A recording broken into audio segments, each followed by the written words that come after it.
हाँ जी, मैं मनोज कुमार बंसल, केमिस्ट्री वाले सर, और वाइट्रे इंस्टीट्यूट सेक्टर 34 चंडीगढ़ की तरफ से आपको वेलकम बोलता हूँ। तो हमारा इलेक्ट्रोकेमिस्ट्री का टारगेट है जो एनसीईआरटी का लास्ट वाला पार्ट है, एक तो बैटरीज और एक कोरोजन। ठीक है जी। तो बैटरीज के बारे में हमें एनसीईआरटी क्या लिख के दे रही है, सब्सक्राइब करना ना भूलें, चैनल को शेयर करें, लाइक जरूर करें, जिससे कि हम एल्गोरिदम में ऊपर चलें और ज़्यादा से ज़्यादा सब्सक्राइबर हमें मिल सके और जिससे कि हम मैक्सिमम लोगों तक एक क्वालिटी एजुकेशन पहुंचा पाए। तो चलिए शुरू करते हैं। इलेक्ट्रोकेमिस्ट्री में बैटरीज मेरा एनसीईआरटी टारगेट चल रहा है इन दिनों में, क्योंकि अभी फिलहाल हमारा टारगेट एक तो जेई मेंस के जो एग्जाम हो रहे हैं अप्रैल के मंथ में, और दूसरा आज के 7 दिन बाद ही है, और दूसरा first week of the May का है। तो इलेक्ट्रोकेमिस्ट्री में बैटरीज के बारे में क्या लिखा हुआ है? Any battery actually it may have one or more than one cell connected in series. तो बैटरी में होगा क्या? उसने कहा जी सेल सीरीज में कनेक्टेड होंगे। ये आपके पास एक भी हो सकता है और ज्यादा भी हो सकते हैं। ठीक है जी, सेल कनेक्टेड होगा। ये है क्या जी? उसने कहा जी ये एक्चुअल में इलेक्ट्रोकेमिकल सेल है, cell that we use as a source of electrical energy is basically galvanic cell.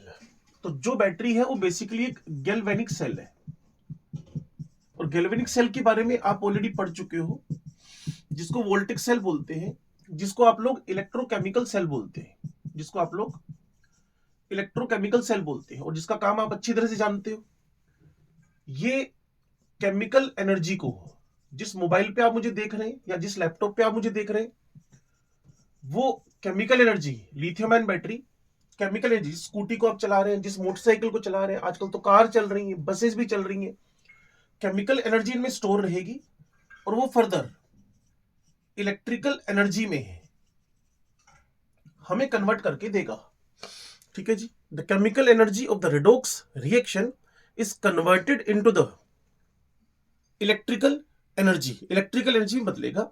However for a battery to be practical use, अगर किसी बैटरी को प्रैक्टिकल यूज में लेकर आना चाहते हैं, देखो शुरू शुरू में जो कुछ ई बाइक्स आई उसमें लेड स्टोरेज बैटरी डलती थी, लेकिन उसका बहुत जल्दी डिस्प्लेस करके उसमें लिथियम आयन बैटरी कर दी गई। और पुराने वाले जो फोन हुआ करते थे ना, उसमें भी निकल कैडमियम सेल हुआ करता था, बड़े हैवी हैवी होते थे। गूगल सर्च करके देखना कभी, जो आज से 15 साल पहले फोन थे। इवन ये मान के चलो कि बीच में जो एक एरा आया ना, लगभग आज से 7-8 साल पहले का, तो किसी भी मोबाइल का करेक्टर हुआ, उसका वजन डिब्बे पे, उसके बॉक्स पे वजन लिखा रहता था, 400 ग्राम का फोन है। ठीक है जी। तो ये करेक्टरिस्टिक क्यों इंट्रोड्यूस करवाना पड़ा उन लोगों को? क्योंकि निकल कैडमियम बैटरी की जगह पे वो उस मोबाइल के अंदर नई बैटरी इंट्रोड्यूस करवा चुके थे, लिथियम आयन बैटरी, जो वजन में हल्की है। तो यही वो लिख रहा है, for a battery to be practical use it should be reasonably light, compact, and its voltage should not vary appreciably. उसका जो वोल्टेज है वो कांस्टेंट रहना चाहिए ड्यूरिंग द यूज, बार बार बदलना नहीं चाहिए। तो कोई भी बैटरी है क्या जी, एक या एक से ज्यादा सेल सीरीज में कनेक्ट कर रखे, ये basically voltaic cell, electrochemical cell ही है, जो केमिकल एनर्जी को इलेक्ट्रिक एनर्जी में बदलता है, केमिकल एनर्जी को इलेक्ट्रिकल एनर्जी में बदलता है। और किसी भी बैटरी को प्रैक्टिकल यूज के लिए तो लाइट होना चाहिए, हल्का होना चाहिए, कॉम्पैक्ट होना चाहिए, लाइट होना चाहिए, कॉम्पैक्ट होना चाहिए। दूसरा, इसका जो वोल्टेज है वो ज्यादा बदलना नहीं चाहिए। ठीक है जी। There are mainly 2 type of batteries. मेरे पास बैटरी के मेनली 2 टाइप है। मेरे पास बैटरी के मेनली 2 टाइप है। तो बैटरी के टाइप्स का डिस्कशन करें। एक तो आपके पास है जी प्राइमरी बैटरी, ठीक है जी। दूसरी आपके पास है जी secondary battery. Primary batteries, secondary batteries. जो प्राइमरी बैटरीज है, रिएक्शन एक बार ही होगी, रिएक्शन का जो होगा प्रोसेस वो सिर्फ एक बार होगा। मैं तो जनरली इसके लिए बच्चों को बोर्ड पे लिख के देता हूं, जैसे कि लिख रहा हूं, use and throw, use and throw. जो आपके मोबाइल में बैटरी है ये सेकेंडरी बैटरी है, लेकिन जो ये आपके सामने एसी का रिमोट है, ये जो इसकी बैटरी है, ये जो आप बैटरी देख पा रहे हैं, ये बैटरी एक्चुअल में प्राइमरी बैटरी है। प्राइमरी बैटरी से मतलब क्या हुआ, जो यूज एंड थ्रो हो, जिसको आप एक बार यूज करें, जब इसका यूज, इसका मटेरियल अपनी पूरी एनर्जी दे चुके, देन आफ्टर आप क्या करेंगे, इसका फेंक देंगे। तो आप देख सकते हैं ट्रिपल ए बैटरी है। इसके अलावा इसका जो वोल्टेज है वो 1.5 वोल्ट है, आपको यहां लिखा मिल जाएगा, थोड़ा सा ध्यान से देखें फोकस करके, ठीक है जी, ये 1.5 वोल्ट। तो 1.5 वोल्ट की बैटरी है ये, 1.5 वोल्ट की बैटरी, ठीक है जी। तो ट्रिपल ए बैटरी हुई। इसके अंदर क्या कॉम्पोजिशन है वो भी मैं आपको बताता हूं। In the primary battery the reaction occurs only once and after use over a period of time battery becomes dead and can't be reused. The most familiar example of this type is dry cell. इसका जो example है primary battery का वो आपके पास है जी dry cell. और dry cell जिसको कि आप क्या बोलते हैं जी, लेक्लांचे सेल, एलईसी लेक, उसके बाद एलएन लेक्लेन, उसके बाद आपके पास है CHE। तो इस CHE को आप ऐसे से ही प्रोनाउंशिएट कर रहे हैं, लेक्लांचे, लेक्लांचे सेल। लेक्लांचे सेल इसका एग्जांपल है। प्राइमरी मतलब यूज एंड थ्रो, एक बार यूज होएगी फेंक दी जाएगी।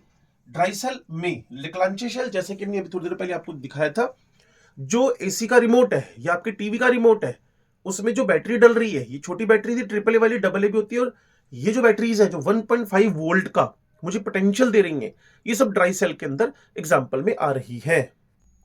ड्राई सेल की बात हम कर रहे थे, जिसको कि हम लेक्लांचे सेल भी बोल रहे हैं, और ये इसके डिस्कवरर के नाम पे पड़ा हुआ है, Leclanche cell, dry cell, use and throw, use and throw, use and throw.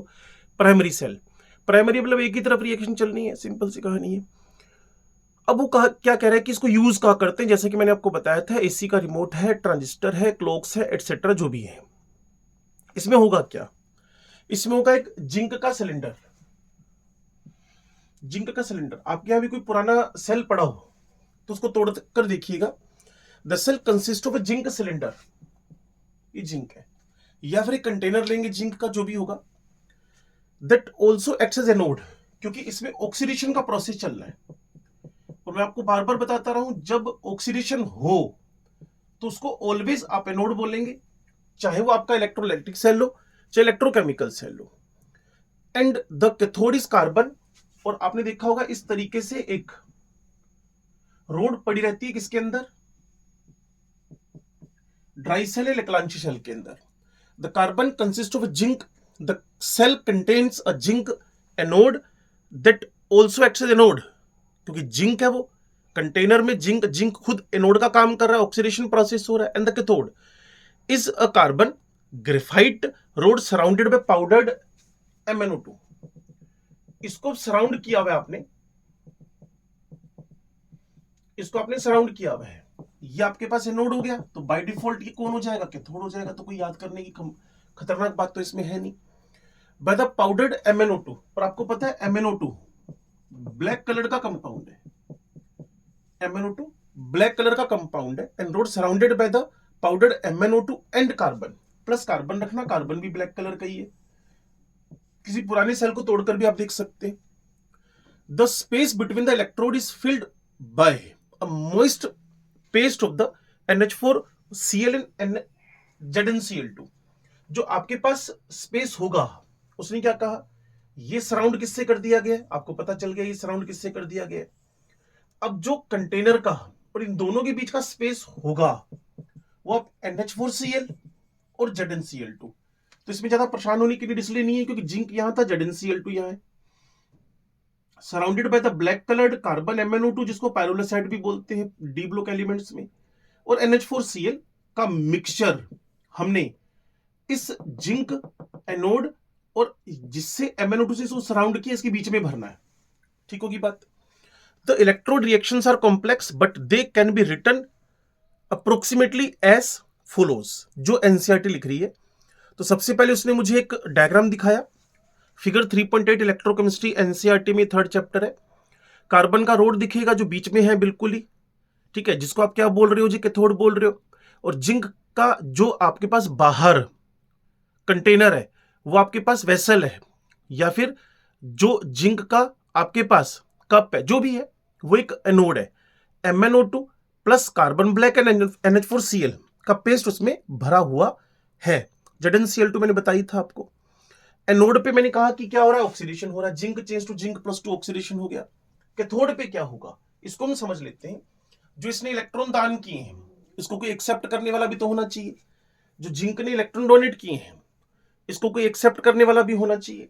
तो होगा क्या, MnO2 पायरोलोसाइट हो गया, यहां से NH4 प्लस अमोनियम हो गया, ये इलेक्ट्रॉन एक्सेप्ट करेगा जो जिंक ने डोनेट किया। और ये कन्वर्ट होगा, ये जो कन्वर्ट होगा +4 से, क्योंकि यहां ऑक्सीडेशन तो यहां रिडक्शन होना मस्ट है। तो MnOOH, MnOOH, और यहां से अमोनिया रिलीज होने वाला है। यूं समझ ले कि इस पे 2 O थे, एक O ने एक H एक्सेप्ट किया, इसका एक O ने एक H एक्सेप्ट किया, और ये भाई साहब किस फॉर्म में रिलीज हो गए, अमोनिया फॉर्म में। अब एक प्रॉब्लम आ सकती है, अमोनिया गैस है, सिलेंडर में या कंटेनर में या इस सेल में कभी भी ब्लास्ट हो सकता है, लेकिन हमने इसकी सेफ्टी के लिए यहां कौन ले रखा है जी, ZnCl2 ले रखा है। तो ZnCl2 क्या करेगा, ZnCl2 क्या करेगा, अमोनिया के साथ एक कोऑर्डिनेशन कॉम्प्लेक्स बनाकर उसको भी शांत कर देगा। जो घर में सबसे शरारती हो, जिसकी वजह से पता है कि एक्सप्लोजन हो सकते हैं, उसको शांत करिए, किसी के साथ उसका ऐसा सेट बनवाइए कि वो उसको शांत रखे। मतलब शरारती बच्चा है तो उसको खिलौने दे दो, या कोई और गेम खेलना चाहता है गेम खेलने के लिए दे दो। तो ऐसे ही हमें पता है अमोनिया विस्फोट कर सकता है, ब्लास्ट कर सकता है, तो उसको जिंक +2 ने संभाल लिया। जो हमने अंदर का जो कार्बन ग्रेफाइट का कैथोड था और जिंक का जो बाहर कंटेनर उसके बीच में भर रखा था।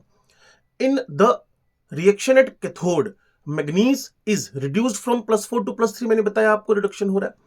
Ammonia produced in the reaction form a complex with zinc +2 to give the zinc ammonia होल 4+2। और सेल का पोटेंशियल थोड़ी देर पहले मैंने आपको बताया था, रिमोट के सेल को निकालकर कि 1.5 वोल्ट आता है। मर्करी सेल, इसके बाद दूसरा सेल है जो ड्राई सेल का एग्जांपल है। एक तो आप लिकलांची से समझ गए हो। तो अभी 13 मिनट की वीडियो में अगर 1 मिनट में मुझसे रिवाइज करवाना चाहते हो तो मैं क्या बोलूंगा, जिंक बाहर का कंटेनर, अंदर कार्बन का कैथोड, जिंक ऑक्सीडाइज होगा, इलेक्ट्रॉन डोनेट करेगा, और जिंक और कार्बन के जो कैथोड के बीच में आपने क्या भरा हुआ है, MnO2, वो इलेक्ट्रॉन को एक्सेप्ट करेगा, MnOOH बना लेगा, और जो अमोनियम है वो अमोनिया में कन्वर्ट होगा। उस अमोनिया को एक्सेप्ट करने के लिए हमने जिंक +2 रखा हुआ है, और 1.5 वोल्ट का 1.5 वोल्ट का इसमें पोटेंशियल हमें मिलने वाला है।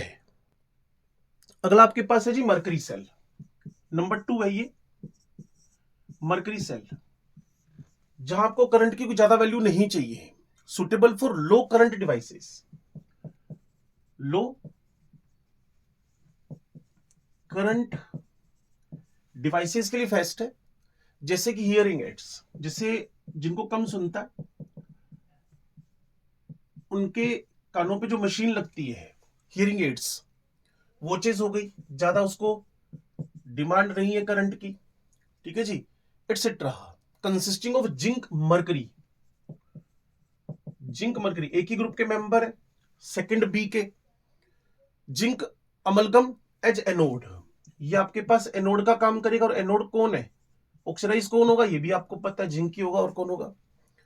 And a paste of HgO, ये ऑलरेडी +2 था तो इसको रिड्यूस होना पसंद है, ये +2 है ना, तो ये ऑक्सीडाइजिंग एजेंट है, इट सेल्फ रिड्यूसेस, ये कैथोड का काम करेगा, ठीक है जी।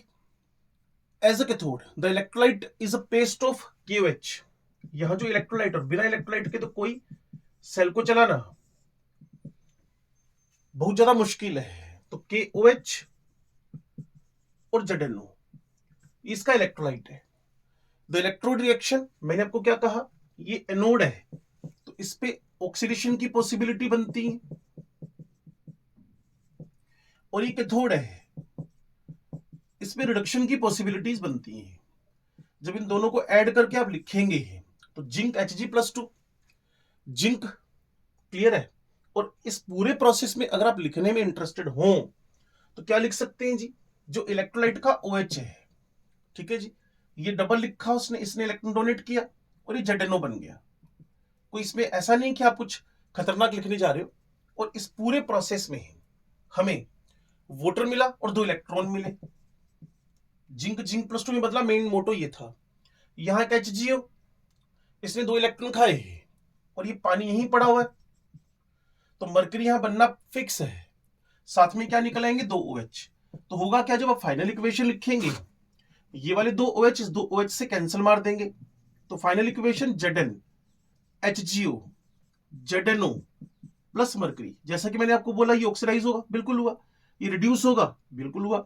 इसका E0 प्लस है तो इसको रिड्यूस ही होना चाहिए, इसका E0 माइनस है तो इसको ऑक्सीडाइज ही होना चाहिए। तो ये आपके पास मरकरी सेल है।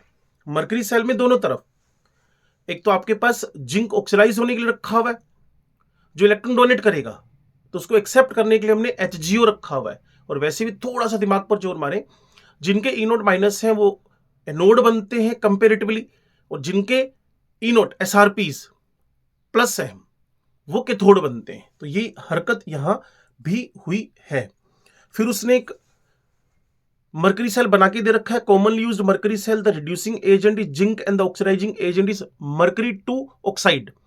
The overall reaction zinc plus HgO, और वहां KOH का रोल भी तो था, मैंने आपको दिखाया है बोर्ड पे। इसका जो सेल पोटेंशियल अप्रोक्सीमेट आता है 1.3 वोल्ट आता है, 1.3 वोल्ट आता है, ठीक है जी। Remains constant during its life as a overall reaction, doesn't involve any ion, इसके कोई आयन तो इन्वॉल्व था नहीं इसमें। whose concentration can change during its lifetime, तो कॉन्सेंट्रेशन बदलेगी नहीं तो थ्रू आउट द लाइफ इसका जो इलेक्ट्रोड पोटेंशियल है वो कांस्टेंट रहेगा। और वैसे भी इलेक्ट्रोड पोटेंशियल इंटेंसिव वैल्यू या मास पे डिपेंड तो करती नहीं है। तो अगर कोई मास डेड होता भी जा रहा है तो इसका जो E0 है वो फिक्स ही रहेगा। तो इस 17वें 18वें मिनट के बीच में हम 1 मिनट में मरकरी सेल को पढ़ ले। मरकरी सेल में जिंक ऑक्सीडाइज होगा जिंक O में, जो HgO है वो रिड्यूस होगा Hg में। हेल्प करने वाले कौन है, KOH। KOH क्या काम कर रहा है, इलेक्ट्रोलाइट का काम कर रहा है, ठीक है जी। इसके साथ में इलेक्ट्रोलाइट आपके पास कौन था, ZNO भी एक इलेक्ट्रोलाइट की तरह रोल कर रहा था। अब हमारी मूवमेंट किधर होगी जी, अब हमारी मूवमेंट होगी सेकेंडरी सेल की तरफ। सेकेंडरी सेल मतलब यूज एंड थ्रो नहीं है, वो मल्टी टाइम्स रिचार्जेबल हैं। सेकेंडरी सेल कह रहा है जी, secondary cell after use can be recharged. तो मैं तो कई बार बच्चों को बोलता हूं सिर्फ इतना लिख लो, रिचार्जेबल, यूज एंड थ्रो नहीं है, रिचार्जेबल। यूज करते जाओ, रिचार्ज डिस्चार्ज डिस्चार्ज रिचार्ज, ये चलता रहेगा। By passing current through it in the opposite direction so that it can be used again and again and again and again, मतलब discharge charge recharge चलता रहेगा। A good secondary cell can undergo a large number of discharging and charging। तो ये मैं आपको बार बार बोलता हूं, आपकी जो मोबाइल की बैटरी है वो भी एक सेकेंडरी सेल की तरह है। आपके जो इन्वर्टर में लगा हुआ लेड स्टोरेज बैटरी है वो भी एक सेकेंडरी सेल की तरह काम करती है। और अच्छी कोई भी सेकेंडरी सेल या सेकेंडरी बैटरी ऐसी होनी चाहिए जिसको multi times discharge recharge recharge discharge कर पाओ। तो इस पूरे में एक अच्छा एग्जांपल उसने बोला जी, वो है lead storage battery, commonly used in the automobiles. आपको पता है आपकी स्कूटी के अंदर, अगर मैं पेट्रोल वाली स्कूटी या मोटरसाइकिल की बात कर रहा हूं तो यहां लेड स्टोरेज बैटरी ऑटोमोबाइल्स में तो यूज हो ही रही है, ठीक है जी, ऑटोमोबाइल्स में तो यूज हो ही रही है, ठीक है ना। इसके अलावा इन्वर्टर, जैसा कि मैंने भी थोड़ी देर पहले बोला था आपको, इन्वर्टर्स में भी यूज कर रहे हैं आप इसको, इन्वर्टर्स में भी commonly used in automobiles and inverters. It consist of a lead, इस बात को समझ लिया। मैं जनरली बच्चों से बोलता हूं कि अगर आपके पास लेड स्टोरेज बैटरी है तो भाई साहब इसमें तो एक पीबी है, दूसरा PbO2 है। पीबी इटसेल्फ ऑक्सीडाइज होगा क्योंकि माइनस में तो जा नहीं सकता, तो एनोड है। ये ऑलरेडी +4 में है तो ये रिड्यूस होगा, ये कैथोड है।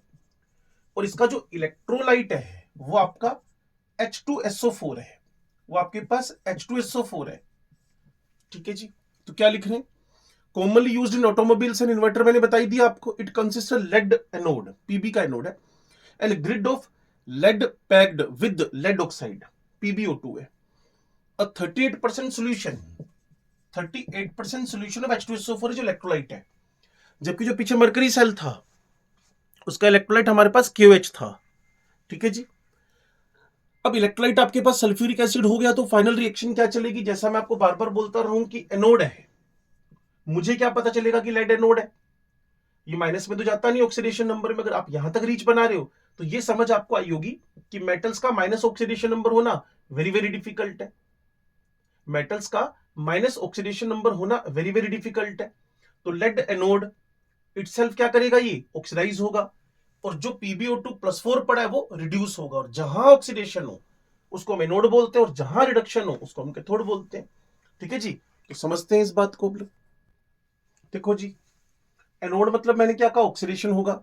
तो पीबी का पीबी +2 में ऑक्सीडेशन हुआ, सल्फेट बस इसे चिपक गया है और कुछ नहीं हुआ, और इस सॉलिड फॉर्म में है तो डिपॉजिट होता जाएगा एनोड पर। PbO2 कैथोड है, जैसे कि उसने बोला था लेड की ग्रिड में PbO2 डाला हुआ है, तो यहां भी आपके पास H2SO4, 2H+ इसके 2H+ इसके, ये 4H+।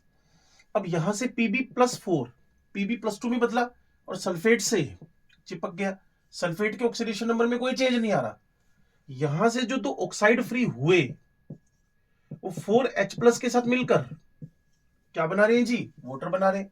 बस सोचने वाली बात क्या कि धीरे धीरे पानी बनने से, धीरे धीरे वाटर के फॉर्मेशन से, जैसे मैं पीबी लिखूं या PbO2 लिखूं या 4H+ लिखूं या 2 सल्फेट लिखूं, ये ओवरऑल रिएक्शन लिखी जा रही है। दोनों तरफ से PbSO4 बना, चाहे वो कैथोड हो चाहे वो एनोड, बड़ी कॉमन बात है, लेकिन साथ में बना पानी। ये जो वाटर बना, ये इलेक्ट्रॉन तो यहां यूज आ गए ना। चलो इधर लिख देते हैं। तो जो यहां समझने की बात क्या, पानी बना, इससे पता चल रहा है कि डाइल्यूशन डाइल्यूशन डाइल्यूशन बढ़ता जा रहा है। तो ये डिस्चार्जिंग की रिएक्शन है। PMT में ये पूछा जा सकता है, बोर्ड में बैठने वाले तो पूछा जा सकता है, इस जेई मेंस के पेपर में बैठ रहे हैं तो पूछा जा सकता है कि प्रोसेस में वाटर बना तो ये डिस्चार्जिंग की रिएक्शन है। Overall cell reaction consisting PbPbO2 2H2SO4 दोनों को मिलाकर लिख दिया गया, 2PbSO4 बना और साथ में पानी बन गया। On charging the battery, the reaction is reversed and PbSO4 solid on the anode and cathode is converted into Pb and PbO2. Pb and PbO2. On charging the battery, the reaction is reversed. अगर मैं इसी को charging करवाऊं, ये कौन सी reaction है जी? ये मेरे पास discharging की रिएक्शन है। अगर मैं इसी प्रोसेस को रिवर्स कर दूं, इसी प्रोसेस को रिवर्स कर दूं, क्लियर ना? तो ये डिस्चार्जिंग के बाद ये चार्जिंग हो जाएगा। इसमें बस बाहर से हमें इलेक्ट्रिक सप्लाई देनी पड़ेगी, बाहर से इलेक्ट्रिक। इसमें तो जो केमिकल है वो इलेक्ट्रिकल में बदल रहा है, लेकिन यहां जो पावर आप सप्लाई दोगे उससे PbSO4 वाटर से वापस PbPbO2 बनेगा। On charging the battery, in the battery the reaction is becomes reversed and PbSO4 on anode and cathode is converted to again Pb and PbO2 respectively। और ऐसी batteries आप अपने घरों में देख सकते हैं अगर आपके घर में इन्वर्टर लगा हुआ है तो, जिसमें 38% आपका H2SO4 रहेगा, जिसमें 38% आपके पास H2SO4 रहेगा। ये हमारी सेकेंडरी बैटरी का एग्जांपल हुआ, लेड स्टोरेज बैटरी। और घर में आपकी जनरली 12 वोल्ट की बैटरी होती है जिसमें PbPbO2 PbPbO2 के 6 सेल बनाकर रखे जाते हैं। और हमारी एनसीईआरटी की पहली लाइन यही थी कि ये एक या एक से ज्यादा सेल्स का कॉम्बिनेशन हो सकता है। अब आपके पास है जो पुराने मोबाइल्स में यूज होती थी, निकल कैडमियम बैटरी। निकल कैडमियम बैटरी, तो मैंने आपसे कहा था निकल कैडमियम बैटरी, एक तो लेड स्टोरेज बैटरी के कंपैरिजन में इसकी उम्र ज्यादा है। जो आपका लेड स्टोरेज बैटरी है उसके कंपैरिजन में इसकी लाइफ लॉन्गर है। लेकिन प्रॉब्लम है कि मैन्युफैक्चरर को ये महंगी पड़ती है। तो उसने कहा जी डिटेल स्टडी तो इसमें हम कर नहीं रहे, तो कैडमियम इटसेल्फ यहां क्या हो रहा है जी, सीडीओ में कन्वर्ट हो रहा है, सीडीओ में कन्वर्ट हो रहा है। तो कैडमियम का ऑक्सीडेशन जैसे जिंक का ही बड़ा भाई है, ये 48 नंबर पे आ रहा है। और जो निकल +3 है वो निकल +2 में +3 से +2 में रिड्यूस हो रहा है। तो यहां 2 इलेक्ट्रॉन का एक्सचेंज हुआ, दैट्स वाई इसको 2 निकल OH होल थ्राइस से 2 निकल OH होल ट्वाइस लिख चुका है। तो जो इधर से वाटर निकलेगा एक क्लियर, उसके O के साथ इसके वाटर का पानी का फॉर्मेशन होगा, OH ये निकल रहा है ना जो पानी, वो इसके OH और इस यहां OH कितने थे 6, यहां कितने रह गए 4। तो जब भी कभी आप 2 OH तो पानी बना दोगे, इस O को CD के साथ जोड़ दोगे, क्लियर ना। तो ये एक निकल कैडमियम बैटरी है और एक्सपेंसिव है, लेकिन लेड स्टोरेज बैटरी के कंपैरिजन में इसकी लाइफ ज्यादा अच्छी मानी जाती है। तो बैटरीज में हमारा लास्ट एंड फाइनल डिस्कशन हो रहा है फ्यूल सेल की तरफ, फ्यूल सेल की तरफ। तो 2 आपके दिमाग में सेल गए, प्राइमरी सेकेंडरी। प्राइमरी में पहला लेक्लांचे सेल, ट्राई सेल, उसी का सेकंड ऑप्शन हमारे पास मरकरी सेल जो कि यूज एंड थ्रो था। जहां हमें करंट की ज्यादा डिमांड नहीं है वहां हम लगाते थे किसको, वो था आपका मरकरी सेल, ठीक होगी बात। फिर हमारे पास आया secondary cell, secondary cell, secondary cell, secondary cell. तो सेकेंडरी सेल में हमारे पास कौन आया, यूज एंड थ्रो की जगह पर जो रिचार्जेबल है। उसने कहा रिचार्जेबल है, ठीक है जी। और उसमें हमें क्या चाहिए, लेड स्टोरेज बैटरी और निकल कैडमियम। लेड स्टोरेज में पीबी PbO2, पीबी जो O2 था वो Pb+2 में ही बदला, Pb से Pb+2, PbO2 से भी Pb+2, और H2SO4 38% वहां इलेक्ट्रोलाइट था। फिर आया हमारे पास निकल कैडमियम, निकल का जो +3 वो +2 में बदला, और कैडमियम का जो 0 है वो +2 में बदल गया। इस तरीके से हमारा 2 प्राइमरी सेकेंडरी सेल के 2 एग्जाम्पल कंप्लीट हुए। फ्यूल सेल की बात हो रही है अब आपसे। Production of electricity by thermal plants is not a very efficient method and is a major source of pollution. ये सबसे बड़ी प्रॉब्लम है जी। जो आपके आसपास थर्मल प्लांट्स लगे हुए हैं, एक तो इससे एफिशिएंसी ज्यादा नहीं आ रही, नॉट मोर एफिशिएंट, ये ज्यादा एफिशिएंट भी नहीं है। बाकी सबसे बड़ी प्रॉब्लम जो है, आसपास के जितने भी इलाके हैं वो बिना रेन वाले हो जाते हैं अगर थर्मल प्लांट से हम इलेक्ट्रिसिटी प्रोड्यूस कर रहे हैं। तो इन सच प्लांट्स केमिकल एनर्जी जो कंबशन से आई है, थर्मल से पता है कोल का कंबशन करा के लेगा, और फोसिल फ्यूल कोल गैस और oil is first use for converting water into high pressure steam. इसमें करते क्या जी, यहां पानी का जो कोल से एनर्जी आ रही है उसको स्टीम में बदलते हैं, स्टीम में बदलते हैं उसको बर्न करवाकर। Is first use for converting water into the high pressure steam, steam में बदल दिया जाएगा। फिर क्या होगा जी, this is then use to run a turbine, फिर ये टरबाइन को चलाएगी, और टरबाइन के चलने से ही फिर हमें एनर्जी, इलेक्ट्रिकल एनर्जी मिलेगी। इस तरीके से बिजली पैदा हो रही है आपके आसपास में ढेरों। जैसा कि मुझे याद आ रहा है पंजाब में और राजस्थान में, राजस्थान में एक हमारे पास है सूरतगढ़, वहां थर्मल प्लांट है, और इधर बठिंडा में एक थर्मल प्लांट है, एक इधर 30 किलोमीटर दूर आओ तो रामपुरा में, इसके अलावा एक लहरा काका में भी है। तो कुल मिलाकर थर्मल प्लांट्स का मेन काम क्या है, थर्मल प्लांट्स का मेन काम पहले कोल को बर्न करवाना, उससे जो एनर्जी प्रोड्यूस होगी, हीट प्रोड्यूस होगी, उससे पानी को स्टीम में बदलना और स्टीम से टरबाइन को रन करवाना मेन टास्क होता है। This is then use to run a turbine to produce the electricity. इतनी बात समझ में आ गई जो मैंने बोर्ड पे लिखी है। We know that a galvanic cell directly converts chemical to the electrical. ये हमें पुरानी बात मैं लिख नहीं रहा, तो फिर फालतू में आप याद करोगे इसको।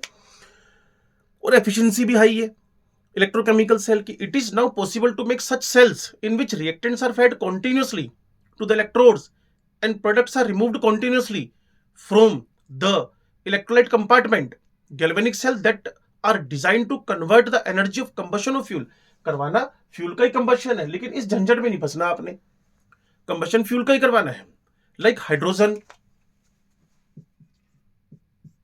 जो अभी सेंट्रल गवर्नमेंट इस पर बहुत काम कर रही है, हाइड्रोजन इकोनॉमी पर, हाइड्रोजन सेल्स पर, फ्यूल सेल जिसको बोलते हैं, हाइड्रोजन से चलने वाली कारों पर। तो हाइड्रोजन का कंबशन, मीथेन का कंबशन, मिथेनॉल का कंबशन, अल्कोहल की क्वांटिटी लगातार पेट्रोल में बढ़ती जा रही है। 2025 तक इसको 20% तक लेकर आ जाएंगे।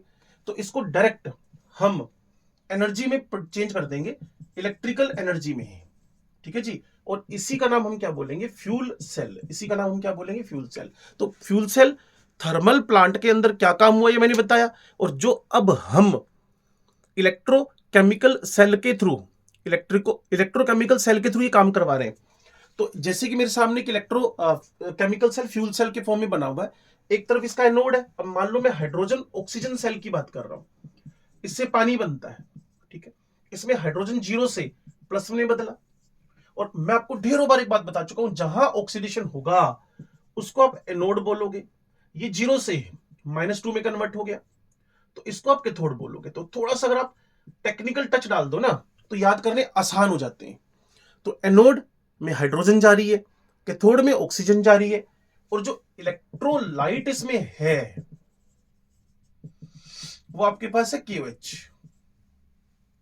इलेक्ट्रोलाइट आपके पास इसमें है KOH, ठीक है जी। हाइड्रोजन ऑक्सीजन रिएक्ट करके पानी बनाएंगे।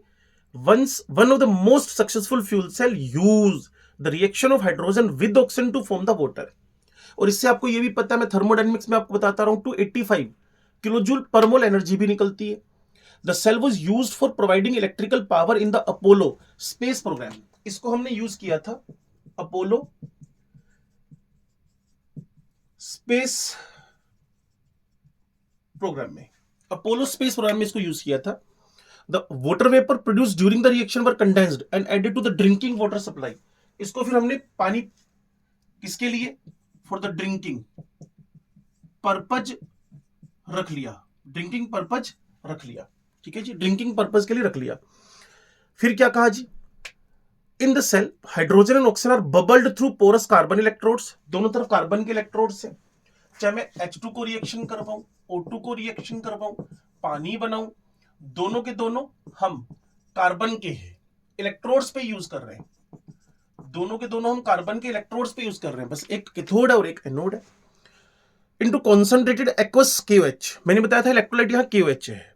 Catalyst like finally divided platinum और पैलेडियम, कंबशन की रिएक्शन है।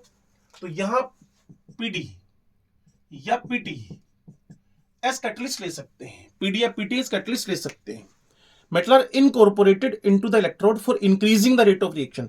ये तो रूल रहा है सरफेस केमिस्ट्री के कैटालिसिस से, if you want to increase the speed then you should provide a catalyst. The electrode reactions are given below में, हमें जो एनसीईआरटी में लिखा मिलता है। कैथोड पे जो हुआ ऑक्सीजन रिडक्शन ही होना था इसका, तो पानी है जी, वहां 4 इलेक्ट्रॉन इसने एक्सेप्ट किए, ये भाई साहब 4 OH एक्वस में बदल गया। उसके बाद एनोड पर 2 H2। अब आप समझिए कि मुझे 4 OH कंज्यूम करवाने हैं, तो ये चारे की चारों 4 OH, क्योंकि ये इलेक्ट्रॉन डोनेट करेगा जहां ये इनका सोर्स क्या रहा होगा। आप सोचिए ना, इन इलेक्ट्रॉन का सोर्स क्या रहा होगा। जो ये 4 इलेक्ट्रॉन आपको दिख रहे हैं, इनका सोर्स तो ये हाइड्रोजन ही रहा है ना। तो इसने जो इलेक्ट्रॉन डोनेट किए, बाद में यहां क्या बन गया, 4 वाटर और 4 इलेक्ट्रॉन। और ये जो 4 इलेक्ट्रॉन है यहां लिख रखे। तो जो कैथोड है वहां रिडक्शन हुआ, एनोड था वहां ऑक्सीडेशन हुआ। और ओवरऑल रिएक्शन में कई बार लिख चुका हूं, H2 + O2 is equal to water. The cell runs continuously as long as the reactants are supplied. जब तक आपके सिलेंडर में गैस है तब तक तो वो सेल काम करेगा, अदरवाइज सेल काम करना बंद कर देगा। Fuel cell produces electricity with high efficiency. कितनी efficiency, 70% efficiency, 70% efficiency compared to thermal plants whose efficiency is only 40%। लो कर लो बात, 40% एफिशिएंसी के साथ काम कर रहे हैं सिर्फ, तो को वेस्टेज कितना है और पोल्यूशन हो रहा है वो अलग है। There has been tremendous progress in the development of new electrode materials, better catalysts and electrolytes for increasing the efficiency of fuel. 70% से भी ऊपर लाने की कोशिशें लगातार चल रही हैं। These have been used in automobiles on an experimental basis. मैंने आपको बताया था, जो अभी के ट्रांसपोर्ट मिनिस्टर है नितिन गडकरी जी, वो पार्लियामेंट पहुंचे थे हाइड्रोजन से चलने वाली गाड़ी लेकर। Fuel cells are pollution free and in view of their future importance a variety of fuel cell have been fabricated and tried. ठीक है जी, तो कुल मिलाकर मोटी मोटी बात आपके समझ में आ गई होगी। Fuel cell thermal plant efficient नहीं है, पोल्यूशन भी करते हैं। यहां कोल को बर्न करवाकर पानी को स्टीम में बदलते हैं, स्टीम से टरबाइन चलती है, टरबाइन से इलेक्ट्रिसिटी प्रोड्यूस होती है। लेकिन फ्यूल सेल जिसकी एफिशिएंसी 70% के आसपास है, वह हाइड्रोजन को, मीथेन को, मिथेनॉल एक्सेट्रा को बर्न करवाते हैं। बर्न करवाकर हम इलेक्ट्रिसिटी प्रोड्यूस करते हैं, जिससे H2O2 वाटर, इससे डेल्टा एच का वैल्यू मैंने आपको बताया था 285 किलो जूल है। तो कैथोड पे जो रिएक्शन हुई वो रिडक्शन की हुई, और जो एनोड पे रिएक्शन हुई वो ऑक्सीडेशन की हुई। कैटलिस्ट पीडीपीटी है जो स्पीड ऑफ रिएक्शन इंप्रूव कर रही है, इंक्रीज कर रही है। तो इलेक्ट्रोकेमिस्ट्री में ये अप्रोक्सीमेट हमारे 36 मिनट्स का वीडियो हुआ, जिसमें हमने बैटरीज का डिस्कशन किया। इसको आप बार बार सुनिएगा, आपको फायदा होएगा। एक भी क्वेश्चन अगर आएगा तो इससे बाहर नहीं जाएगा। देन हमारा टारगेट अब कोरोजन होने वाला है। ठीक है जी, लगे रहिए। और ऑनलाइन ऑफलाइन दोनों टाइप की क्लासेस अवेलेबल है, और NCERT based maximum video chemistry वाले सर पर डल रहे हैं। वाइट्रे इंस्टीट्यूट सेक्टर 34 चंडीगढ़ आपका वेलकम करता है। अगर आप ऑफलाइन भी आते हैं, अगर आप ऑनलाइन रहकर घर बैठकर भी पढ़ना चाहते हैं तो भी हमें कोई दिक्कत नहीं है, आप घर पढ़िए, हम आपके साथ अवेलेबल रहेंगे। Thank you to watch the video.